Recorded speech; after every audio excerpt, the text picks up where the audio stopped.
নমস্কাৰ সকলোকে আন্তৰিক স্বাগতম ডাইৰেক্টৰ অফ এলিমেণ্টাৰী এডুকেশ্যন ফালৰ পৰা অতিকৈ গুৰুত্বপূৰ্ণ নোটিছ জাৰি কৰিছে যোৱা নিশা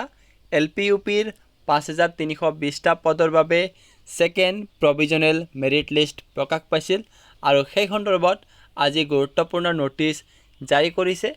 গতিকে সকলোকে অনুগ্ৰহ কৰিছো যাতে এই ভিডিওটো সকলোকে শেয়াৰ কৰে নোটিছত উল্লেখ কৰা হৈছে It is for information of all the candidates who are kept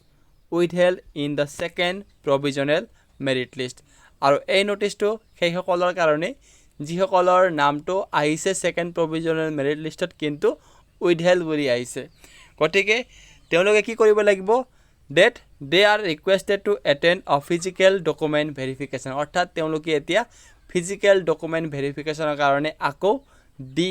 office যাব লাগিব ইয়াত আপোনাক ভেনু দিয়া হৈছে conference hall director of elementary education আৰু সময়টো দিয়া হৈছে 15 মে আৰু 16 মে টাইমটো দিয়া হৈছে আপোনাৰ 11 AM to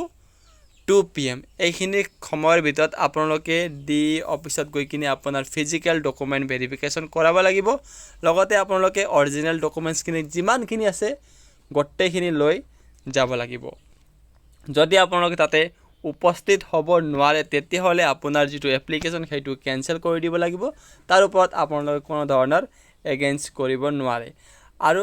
only the candidates will be allowed inside the venue call candidates সকলকে মাত্ৰ